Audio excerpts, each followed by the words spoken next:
Nurse.org and Major League Sports teams are honoring nurses with discounted game tickets and once-in-a-lifetime experiences. From throwing the first pitch to riding the Zamboni to on-court recognition, join the fun. Visit nurse.org/nurse night to find a nurse appreciation event near you and grab your discounted tickets today.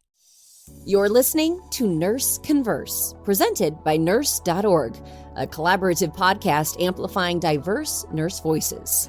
Get ready for a dose of inspiration, a sprinkle of education, and a whole lot of community. Hello, and welcome to the Nurse Converse podcast. I'm Melissa Mills, your podcast host. Today, we're diving into a topic that is near and dear to my heart: words and the power of persuasion. Words are indeed the power for nurses. We use them to communicate, educate, advocate, and collaborate.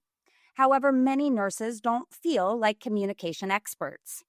So how can we help nurses claim their power in the role of communication and persuasion? Well, you're in luck, because today we have not one, but three guests from Emory University School of Nursing in Atlanta, Georgia, to share their insights and wisdom about persuasion and the use of words in nursing. It's important to note that Emory is the #1 undergraduate and graduate school of nursing in the U.S., and their programs are unique because faculty teach often overlooked skill sets like persuasion and storytelling, right up our alley for today, because they know that these tools are things that students carry throughout their careers and accelerate their impact as nursing leaders and advocates. So as we get started, I would love to introduce our guest. First, we have Dr. Roxana Chicas, a nurse scientist who has dedicated her career to advancing health equity and labor policies for farm worker communities. Her leadership, teaching, prolific writing, and research have helped to cultivate national awareness of climate health threats. Next, we have Dr. Sharon Close, a pediatric clinician and scientist who studies children and families affected by chronic conditions. Her research approach often includes qualitative and mixed methods, where individuals or groups can share intimate experiences about health and healthcare delivery issues. Sharon believes that when patients tell their stories, they collectively make an impact that advances science. And finally, we have Sophie Egan, a fourth semester BSN student at Emory School of Nursing, who is passionate about clinical skills development and public scholarship. She uses social media to connect with peers, foster engagement, and share her perspective on the student experience, including barriers to student buy-in and the role of social media in nursing education. Welcome, ladies. I'm so excited about chatting with you, each of you, about this important topic. So let's kick off this episode first by defining the word persuasion, which is the action of persuading someone to do or believe something through reasoning or argument.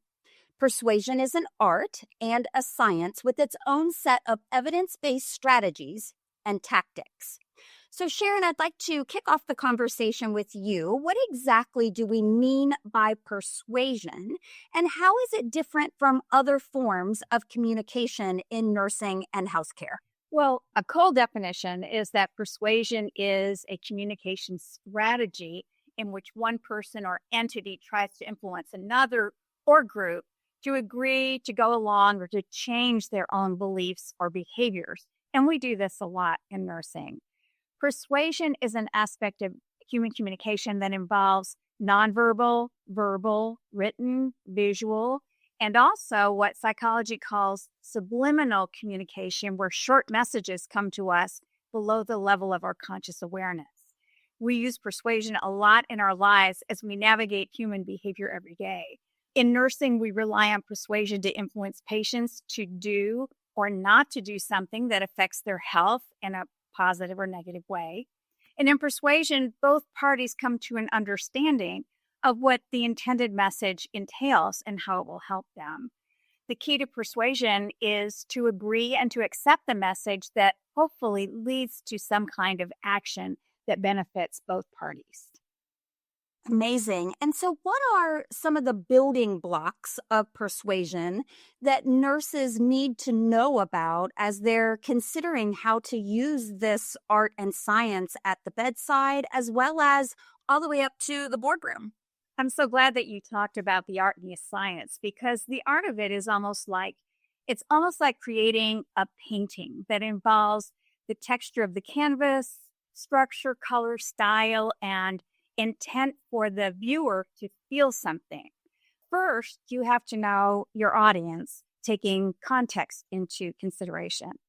The next piece is to anticipate the ability of the person or the audience to be receptive to the message. And here is where the science of persuasion comes in.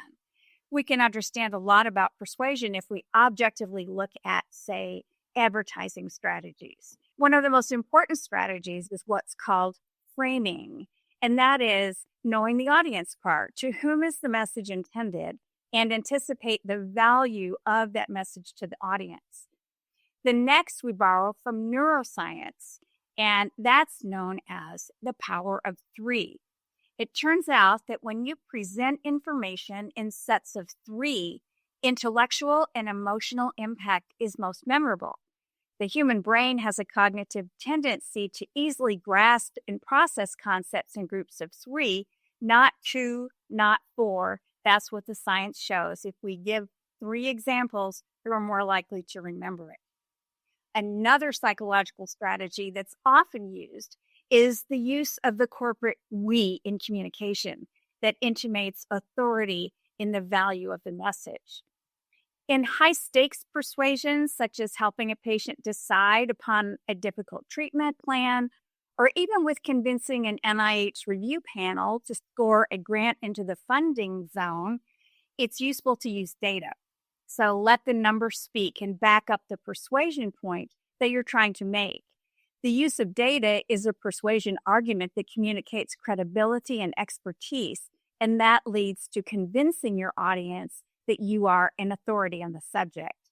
And the last part is perhaps the most important part, and that has to do with audience engagement. It's really important for us to be personable and to show our interest in individuals or the groups that we're trying to persuade. So we want to invite responses where like-minded agreements can be built, like, wouldn't you agree that? Or I'm sure that we all understand that. So we're bringing them all to the table. There's also a concept of what's called gifting, and that invites a response and a level of engagement with listeners. So beginning a conversation such as, I want to respect your time, so the gift equals time, that may compel the listener to tune into our message as a way of returning the favor. So going back to the beginning, persuasion is both an art and a science that most of us never study, but we do it every day. Absolutely. And it's definitely a muscle that we as nurses can practice and get better at. And so a lot of times, when we think of nurses, most of the time you think about that nurse who's at the bedside caring for patients. However, we know that many nurses work in other areas. And so my next question is for Roxana. How do you think that nurses can leverage persuasion in non-clinical settings like community outreach, policy, or even advocacy? I think persuasion is very important when you are out in the communities, because you have to learn how to speak to communities, to populations, and meet them where they are and help walk them through to why it is that you want them to do or not do something. So it's really key that a nurse not only used her training, but also persuasion, because oftentimes we think of, nurses, they do a lot of educational training, right? And yes, we can do educational training, but beyond educational training is, can you get populations, communities, patients to actually be persuaded to take that educational material that you're giving them and actually use it and make changes? And I think that really is key. Education alone won't do it, but if you have education and persuasion and a nurse doing it, I think that's a really powerful combination. And so when we're talking about communities and policy outside of the clinical realm, because sometimes people think that nursing is just like inside, a hospital setting, but there's this entire realm outside of the hospital setting where nurses are needed to lead with data, with research, with persuasion, with recommendations of what policies are needed, what it is that communities are wanting, because nurses are the ones out there in communities learning what it is that they need and can be effective messengers to policymakers to get that message and say, this is what the communities need. This is what they said, because oftentimes policies can be drafted from a top-bottom approach when policies actually can be better when it comes from the community, because then they're developed with community in mind, with the community, and hopefully that leads to policies that can be implemented that have the community's backing.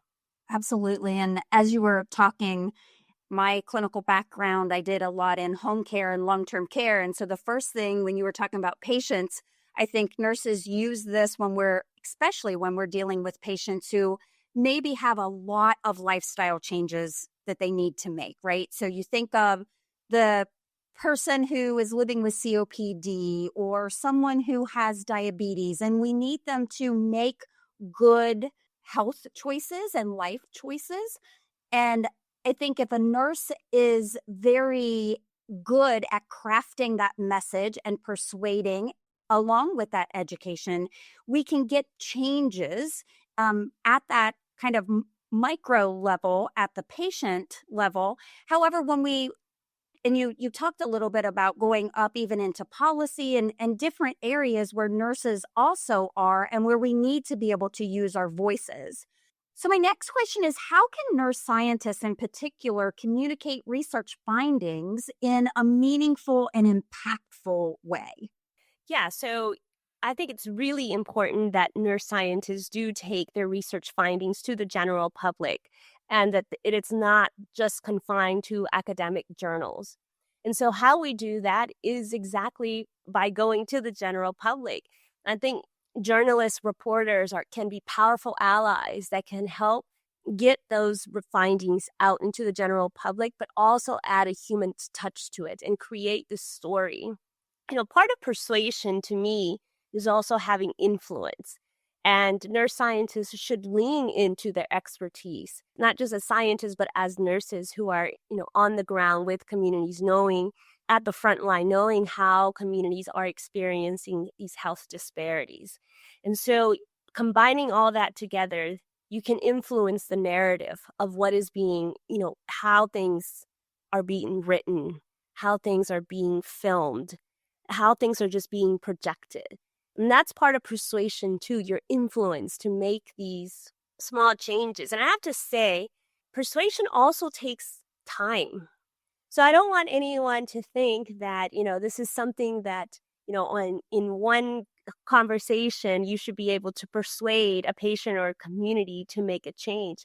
Persuasion takes time and a commitment to continue talking and talking and talking and seeing these small, gradual changes.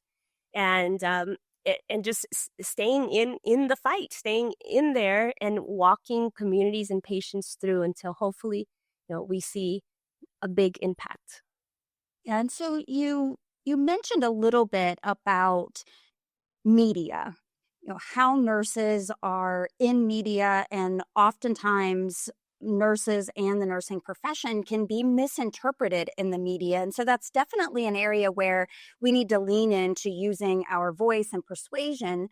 So I'm going to open this up to both you, Roxana, and to Sophie. How do you see nurses' engagement with the media as essential in bridging the gap between science and society, influencing policy, and inspiring future generations? I can say that I think that one thing that we can do as nurses is be more in the media. We should try to make an effort to accept invitations to interviews, working with people who can get us in front of the media into interviews, whether it's in writing or podcasts or documentaries, whatever it is. We have to make an effort to be out there upfront and not be afraid of that. Because I think sometimes nurses feel that if they're out there, then there might be backlash, they might lose access to a community. But I feel that it's part of our commitment to the communities that we serve is that we are out there advocating and persuading policies, these system changes that will benefit the communities that we serve. And I think sometimes nurses, we can be very bad at saying, well, I'm just a nurse. I don't have anything to say. I'm not an expert, but we do, right? Because we have skills and degrees and years of lived experiences within the healthcare system that we can tap into.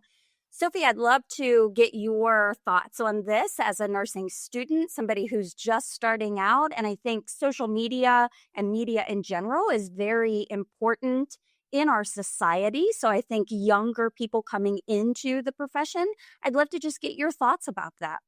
Oh, absolutely. I think social media has served a very important role in my introduction to nursing. I think previously I hadn't really considered it until I was actually in the college setting and starting to figure out, okay, I have to declare a major now. What should I do? And so I think even just before starting nursing school, I was kind of trying to scour the internet, look at as many videos as possible to see what is nursing, how much I could figure out about nursing as a profession. How are nurses connected to their communities? How are they connected to others within their profession? And I was also trying to figure out how to get more information about the nursing student experience. I've always heard things about, oh, nursing school is so hard and it's going to be a really big fight. But I think I was personally just trying to find as many little details as possible without living the experience of being a nursing student before getting there. And of course, that was challenging because I think nursing school can be such a personal experience, but at the same time, a very shared experience. You'll notice that as you go through nursing school, you'll be feeling like you might be the only one experiencing something, but in conversation or even on social media, you'll see, oh, this is a very shared experience. I'm not alone in this. So I think that's even been an inspiration and a reason why I even just started creating social media content for nursing school. I just kind of wanted to be that voice or share those experiences that I was kind of looking for to try to find comfort in, is to know that someone else had been through that thing. So yeah, that's another reason why I think social media serves a very important role in new nurses. And I think it creates community because you can, as you said, you start to realize that other people have similar experiences. And anytime when we can connect with someone on that personal level, it really helps us to not feel alone, to not feel like we're going through things by ourselves. And we really start to feel more supported in that journey. So now I'd like to switch a little bit over to the topic of storytelling. So my day job, I'm a curriculum writer, and we use storytelling a lot to educate frontline staff. And so I find this topic to be extremely intriguing and important. Psychologist Jerome Bruner found that facts are 20 times more likely to be remembered if they're part of a story. So let's talk a little bit about this and unpack that. And this question is for everyone, so please just jump in and share your thoughts. Can you share a specific example of how a well-told story created meaningful change? Well, I can think of one that created incredibly impactful change, and that is the AIDS Memorial Quilt that began in 1987, where loved ones told personal stories of people who had died of AIDS, but it told of love and loss and remembrances of them. The quilt itself made its way across the United States, and it began to humanize the AIDS epidemic, kind of lifting it out of the misunderstanding and stigma that it was drowning in.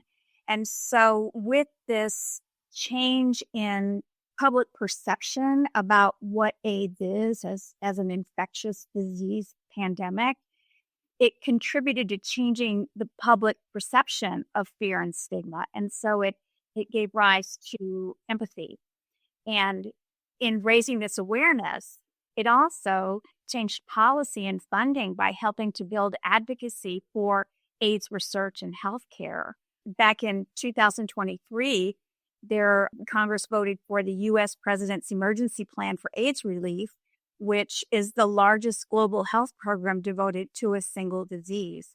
And so this quilt, stitched together, made from stories of people who suffered from AIDS, actually led to this very impactful influence of providing these global AIDS programs. Wow, that is an amazing story. Roxana, Sophie, do you have a story of how a well-told story created meaningful change in your careers or experiences?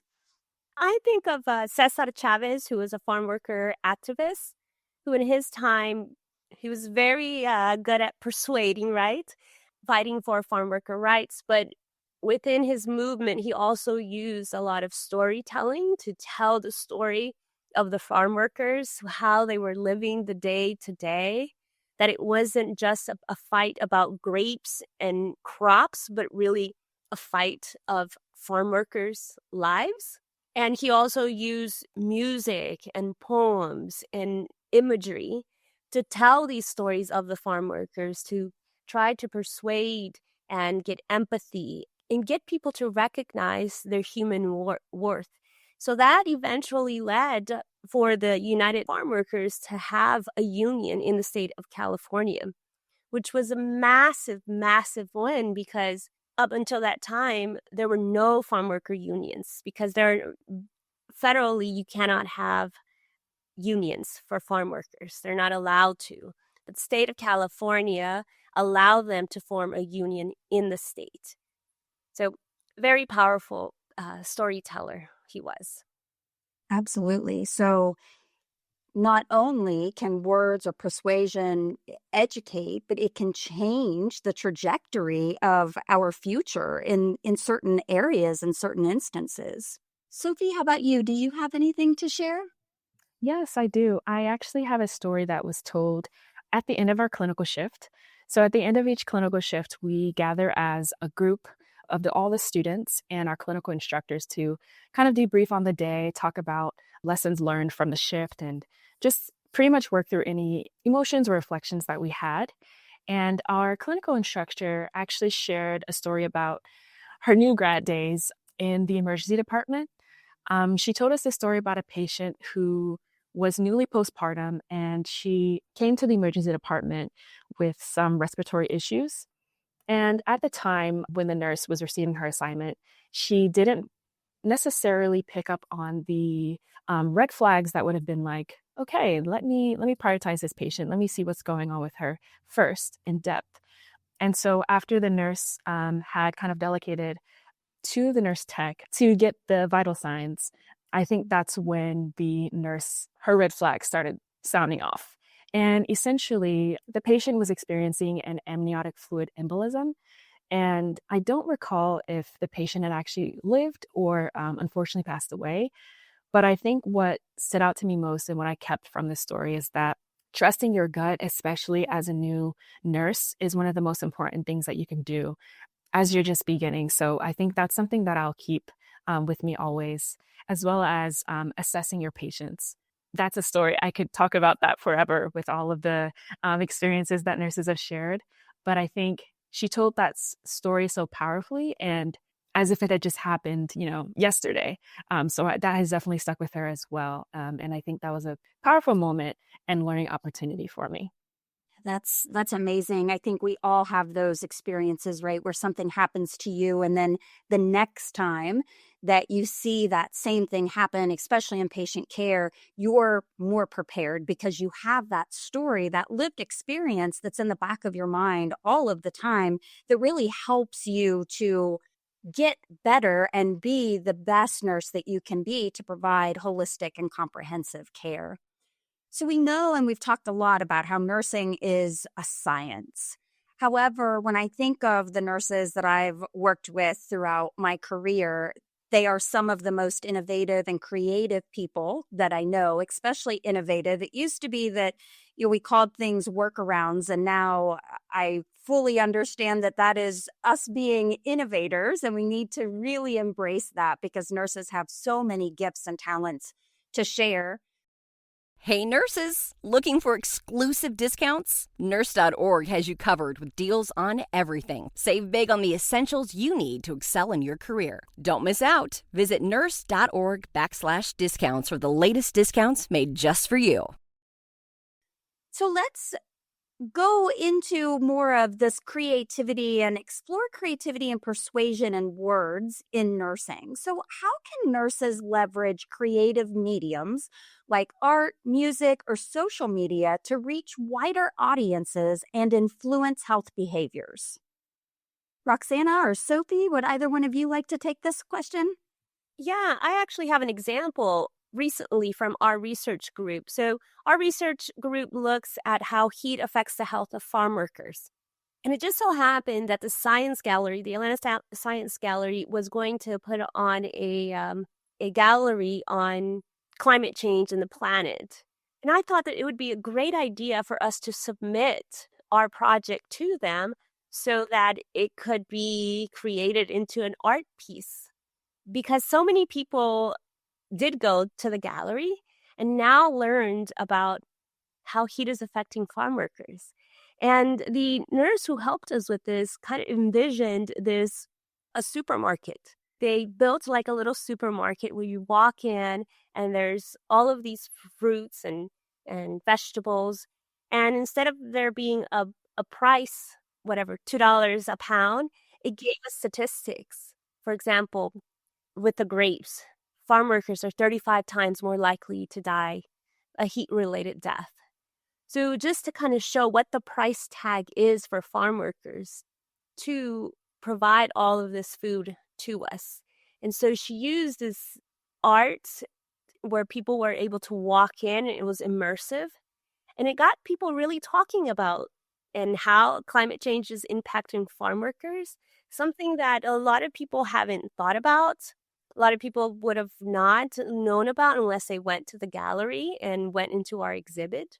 So I just thought that was just an amazing way of using creativity and art and fusing it with research to make it accessible to the general public.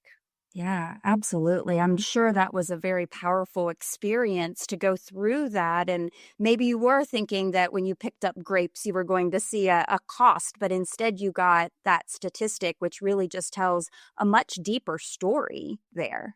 Exactly. Sophie, I'm going to go over to you. How do you feel about how nurses can leverage creative mediums like art, music, or social media to reach wider audiences and influence health behaviors? Yeah, so I want to go back to a point you made about innovation. I think nurses are some of the best innovators. And I've definitely seen how I'm sure there are also old tricks that nurses have been using forever.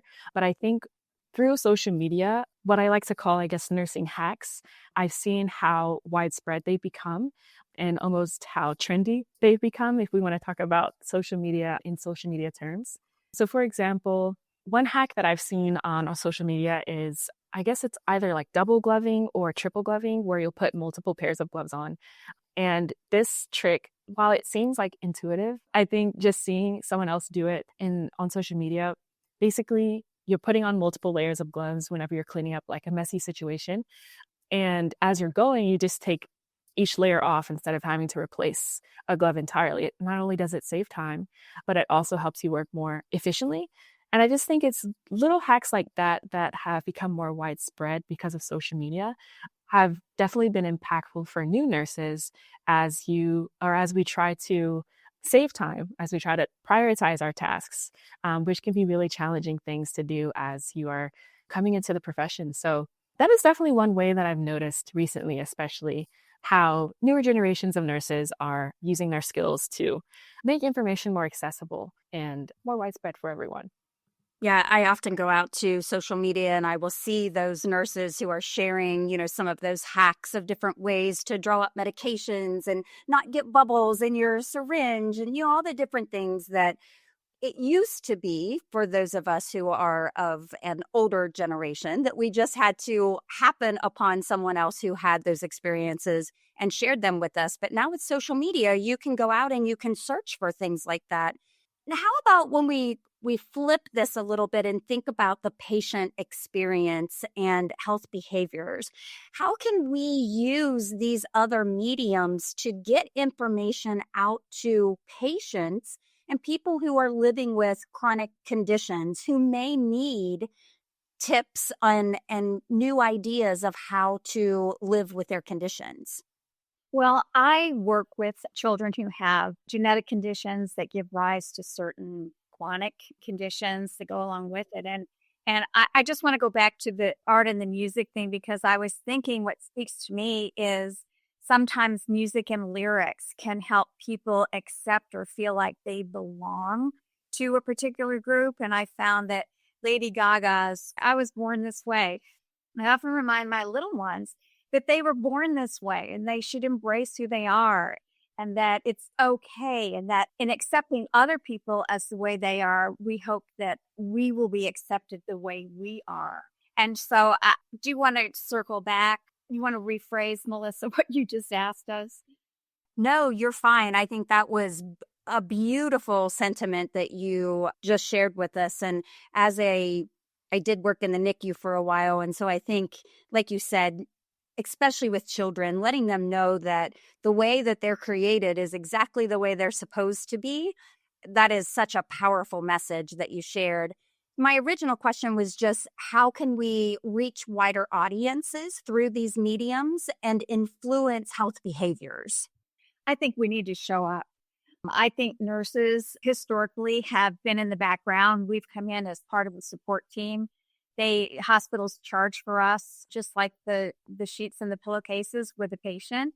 And I think the more that we can show up in community meetings, on social media, such as Facebook groups or TikTok or Instagram or places like that, where we can really display the depth of our knowledge and, more importantly, the depth of our understanding of how people suffer. I think that they will be emboldened, that patients or people who are suffering will be emboldened to then jump on social media and have transactions with nurses and also other patients. Absolutely. You touched on a topic near and dear to my heart. I'm the executive director for the Commission for Nurse Reimbursement, and we try to get nurses to understand that it is very challenging for us to show our value because of being rolled into the room rate.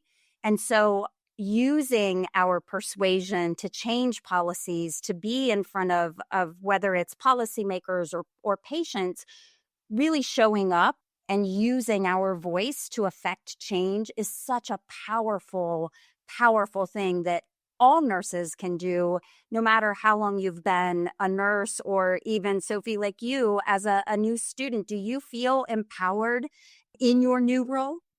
I think similar to what Roxana shared earlier, I think it's a journey and I am working on feeling more empowered. I think with anything, it'll take time, it'll take practice. And I think as long as I'm willing to show up and practice and communicate and persuade, I can get there. And I think a lot of new students can do the same.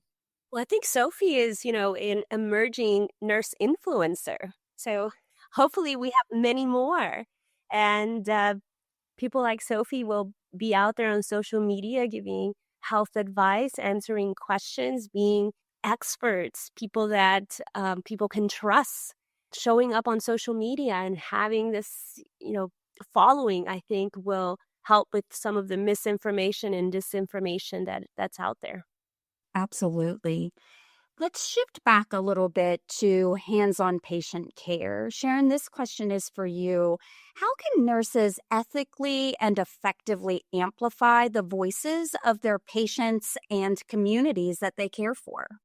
It's an ethical duty for we nurses to model active voices in healthcare.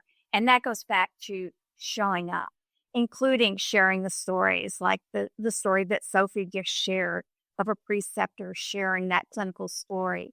It's really important for us to model that so that people know it's okay to talk about those things. It's okay to engage other people in those kinds of conversations. And so we need to share our own stories so that people feel welcome to share their own, so that that will support the change in the way we deliver healthcare, or actually even evolve treatment plans, etc. But I think there's a barrier for nurses because we need to trust that our voices matter. We often hear, well, I'm just a nurse. I'm just a servant. I'm the person standing by the bedside. I hand things to a physician or another healthcare provider to do a test or to provide a treatment. But our power of observation gives us a tremendous amount of background to be incredible thought leaders. We see things objectively, and we can take and twist and turn those things around for good for our patients. So by modeling those things, if I have an idea, maybe a patient would have an idea to match that. So if we bring these patient and community stories together, then we can influence change. That's very powerful. I think, too, as we think about amplifying the voice of the patient, showing up, being there, sometimes just that presence is enough. Roxana, do you have any thoughts about this as well? Well, one way is by nurses listening to the community, really listening, and then taking that message exactly the way the community is giving it to them. Otherwise, you're not honoring what that community is telling you, that you're not honoring that they have accepted you to go into their community. And you should be respectful and honor what they say by really taking exactly what they said to you, to the stakeholders. Yeah. And I think often we forget that nurses are the ones at the bedside after everyone else has left. Exactly. The doctor has left, the social worker has left, the therapist has done their therapy session for the day, but the nurse is the one who that patient often really confides in, those deep, dark secrets, things that are on their heart or things that they're worried about. And so connecting with them and being able to use what they say to help them later is such a powerful gift that we have as nurses. So just as essential as communication is with patients, it's also very essential, an essential part of how we communicate with our nursing peers.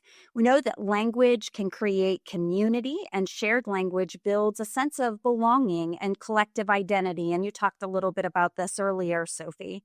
Using inclusive language and avoiding jargon can help bridge divides and foster collaboration across different groups. And this is vital for creating large-scale movements for change. So my next question is, what and how can we encourage nursing peers to express their views, validate their thoughts and views, and then recommend that they write them with mentoring help? And Sharon, I'll turn this over to you. Sure. I really think, going back to showing up, I think we need to lead by example. When a few nurses within a group, whether it be on a unit or in a faculty of nursing, when a few of them begin to do this, they can teach others how it actually works. We learn nursing at the elbows of another nurse. We need to learn to influence and persuade with our spoken and written voices at the elbows of another nurse. So at Emory, in our School of Nursing, we embrace this concept of interprofessional education and practice. Our education is extremely rigorous, but we can learn a lot, and I have learned a lot from journalists and performance artists and theologians and lawyers. All of those people together have something to contribute to us that will help us express ourselves in a more broad and general way. I think the more diversity of thought that we can embrace, the more effective we can be at being great influencers to others. And so by creating the impetus within ourselves to feel something, to feel enough that we have to write it, that we have to tell it, that becomes a wonderful contagion to other nurse peers for them to actually get on the bandwagon and do some writing and speaking themselves. I'd like to add that I also think that it's really important for institutions, academic institutions, healthcare institutions, to provide the opportunities, the resources for nurses to hone those skills of public speaking, of writing, of having the support to be able to do that. And again, Emory School of Nursing, I think, has done a great job in helping faculty really hone those skills. And because, one thing is scientific writing, another thing is an op-ed writing. So very different how we speak scientifically and how we may speak to the general public. But even, I think we need to invest in coaching for public speaking and for writing so that we are able to persuade better, that we are able to tell these stories in a much better way that people can digest and really, understand the significance of them. Yes, because stories they can change lives. And I really like the way that you talked about learning nursing at the elbow of another nurse. And I think of, as a new nurse many years ago, but as a new nurse, if I hadn't had the preceptors that I had who were willing to invest in me, to really take that time to be right there with me through that first year, I would have had a completely different experience. However, we often hear that nursing is tough, right? We often hear that nurses eat their young, that we don't take care of one another. How do we combat that? And how can we teach people persuasion and just good communication skills so that we can support one another better throughout our nursing careers? Once again, I think it's by example. For a nurse preceptor to actually say out loud a reflection of a clinical experience they just had, whether it be witnessing a birth or witnessing a death, helps them form in words ideas that they can write down, or other forms of expression. They can create poetry, they can create a painting, they can create a drawing. All of these things build our capacity to communicate effectively. So I think it's really important that nurses mentor each other as well as mentor our students in reflection so that we can practice that skill of talking things out. It instills trust in ourselves, and it also models really good communication. I think that part of it is changing the culture so that that's not acceptable. It shouldn't be acceptable. But this doesn't just happen inside hospital walls of eating their young. Unfortunately and sadly, I also see it in academia. Even though we teach about how we shouldn't do that, somehow it still happens in academia. And so I think that we need to change that culture. I think we need leadership, leaders who are good at persuading and storytelling to change that culture, to say that that's unacceptable, to also advocate for nurses and not allow for, physicians or these executives to come down on nurses, but really, stand toe to toe with nurses and show, the value that nurses bring. I think is really important. Yes, and we don't learn that. That's not a class in most nursing programs where you learn to advocate for yourself and to, advocate for each other as nursing professionals. Sophia, I'm interested to see if you have any thoughts on this as a nursing student just starting out in the profession. I do actually. I think overall, I'm just appreciative of them giving us the time of day to really just talk about our truest feelings, and I guess giving that structured environment for us to, I think, like bounce ideas off of each other and talk about the culture that we've seen in the nursing environments that we're in, whether it's in the classroom or whether it's in the hospital. And it's okay. I think what I appreciate is that it's okay for us to talk about the negative things. It's not always going to be positive. And so Yeah, I think there should be more of that. There should be more vulnerable conversations, more places for us to express our truest feelings and be able to work through them together.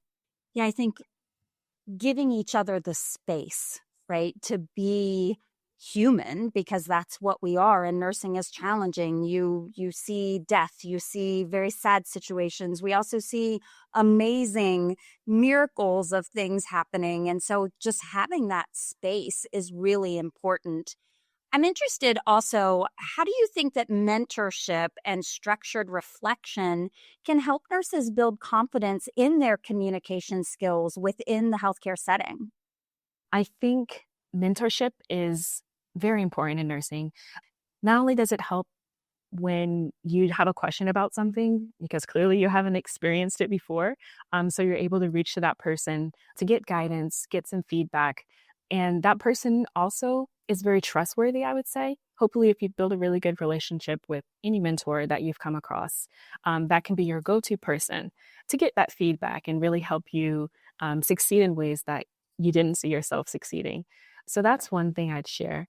And I think it's all about practice. I, among many of my other nursing peers, are always pretty nervous about saying the wrong thing. We're in a patient room or thinking that whatever we'll say will absolutely turn someone down south or make them like lash out on us. But 9 times out of 10, that's really not the case. And we've seen that with our own eyes. That doesn't really happen very often. So I think just being more confident in the spaces that we show up in, go ahead and like trying to practice those techniques.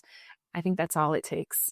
While Sophie was speaking, I had an image come into my mind, and that was a mentor and a student nurse hand in hand jumping in the pool together. Because often that's how we learn. You just have to, more than your toe in, you have to go full immersion and then figure it out. And so I agree with everything Sophie said. I think mentorship is extremely important. And I want to talk about this from the perspective of becoming a nurse scientist. And, building relationships, a good mentor is critical to get undergraduate students to really consider and want to go to a PhD program and to become nurse scientists. And then once the student is a PhD student, really having a strong mentor that is encouraging, that is supportive, one where you can tell them, I don't know how to do that, help me, and they help you. I think that mentorship, it's not always going to be an equal relationship. In research, I think that the mentor will probably give a lot more to the mentee for a while, and that can be very fulfilling. And then at some point, you're going to start to see the mentee really start flourishing and becoming, more and more independent. And you'll start to see them being able to speak more freely about their area of research interests. And, we as faculty have a lot of influence to persuade them in certain ways of research, how to look at things, research design, how to present things, so that the mentee, becomes independent and can speak to their expertise in a very powerful way. So that makes me think of confidence. So, how do we help nurses, and it doesn't matter, new nurses or even tenured nurses, how do we help them to become confident in their areas of expertise and to feel confident when we speak and share information? I think it's for us leaders to show confidence in them, to tell them, that this is great, or here are some key things for you to improve. Sometimes we're the ones that have to push them forward. I'm sure there's I know that when I was a student nurse, taking this back to clinical, sometimes I would stand outside of a patient's room, really like having palpitations because I didn't, I couldn't go in. And then, my clinical instructor would like push me in. And then there I was, and I would have to say, hello, and then that would kind of take off. And so I think that's very much needed. Sometimes we just need to be pushed in. Yes. And back to Sharon, grabbing the student's hand and just jumping in and diving in and remembering that it's going to be okay, and that as nurses, I think we're built to do hard things. And we just have to really own that and just jump in and support one another. Like you said, Roxana, that's so important to have someone behind you, cheering you on and reminding you of all the great things that you've done and can do and will do. So I have one last question. And Sharon, maybe this will go to you or possibly to Sophie. What practical steps can we help new nurses to take to develop therapeutic communication skills and trust their influence in patient care within interprofessional teams? I think the most important component of therapeutic communication with a patient and also with an interprofessional team begins with listening and reflecting back and taking our time, really listening to what the other person is saying so that we can come to a common understanding of what's trying to be conveyed.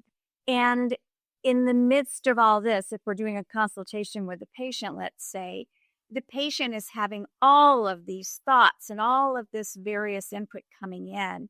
And so if we can help them scaffold their own thoughts with patience so that they can come to a gradual understanding of what it is we want them to understand and what it is we want them to do in terms of taking a medication or setting out on a therapeutic path, etc. We have to remember that we are witness to our patients' experiences. And sometimes therapeutic communication is just sitting in the silence while being fully present. So sometimes just being there in silence is the best healing medicine. And interprofessional teams can learn a lot from that. You don't always have to say something. You don't always have to have the answer. And I think for new nurses, I think they can do well by observing how other nurses and other interprofessional team members communicate, whether they do it well or whether they do it poorly. I have learned a lot watching very poor communication and keeping the best skills for themselves. And the most important thing is to practice, practice, practice, because it's just a skill that is ever unfolding and it requires intentional practice to be good at it. Yes. And I think, too, as nurses, we have to embrace that it's okay to say, I don't know something, right? Because a lot of times when we say, I don't know, but I'll find out, that's what saves a patient because you're willing to take the time to go and research things. And I learned that as a student very early on. Sophie, do you have any thoughts about therapeutic communication and things that you've learned that really help you to use your influence? Absolutely. This past semester, especially in my mental health rotation, I think one of the biggest things we practiced was active listening and therapeutic communication. And some of those other skills that we were able to develop were holding the silence. So, of course, knowing that you don't always have to have a response. And even in that silence is when we were able to learn more about a patient's story. They were just more willing to openly express and continue with an idea that they had started with. Also, just even things that you wouldn't necessarily think are important parts of communication, but things like holding your posture and maintaining eye contact. I believe those also signal to the patient that you care and you actually are there to listen. And you're there to not necessarily give them solutions to whatever they're going through, but to help them find the solutions themselves and to work through that with them. So yeah, I've been able to practice those skills and also observe a lot of those interactions between nurses and patients throughout my time in nursing school. Well, ladies, it has been a pleasure talking with you today. And as we wrap up, I've jotted down just a few takeaways. First, stories can humanize tough or challenging topics and really drive that home and drive the purpose or the meaning of that story home or that topic home. Next is sometimes showing up is the first step in communication and persuasion. And the last key takeaway is just to lead by example as we support patients and each other in challenging situations in healthcare. And now I'd like to open it up. Do any of you have any final thoughts for our listeners? I'd just like to add that I think we all understand this, but we are lifelong learners. We can never know everything. We can never know it all. We can never anticipate each situation that may be presented to us. And so I think nurses and nursing students need to allow themselves the grace in order to learn. We're not expected to always have the right answers. And hope that's my takeaway. Give yourself grace to learn because you'll be learning through your entire career. That is so, so true. Roxana, do you have a takeaway? Keep showing up. We need all nurses to keep showing up and keep telling your story and the stories of the communities that you serve. That's really powerful. And Sophie, how about you? Any final thoughts? I would say whether you're still in school or just graduated, continue to practice, lean on others, and know that your voice has power. Amazing. And for our listeners out there, if you have found this episode helpful, please rate and review the podcast. It will help me grow as a nurse podcaster and help Nurse.org to reach more listeners, and share it with a friend who can use this information. Thanks for listening. Thanks for joining Nurse Converse, brought to you by Nurse.org. Help us grow by leaving a 5-star rating and review on your favorite podcast platform. Nurse.org supports nurses with career and education tips, life advice, and breaking news. Thank you for all you do and for being you.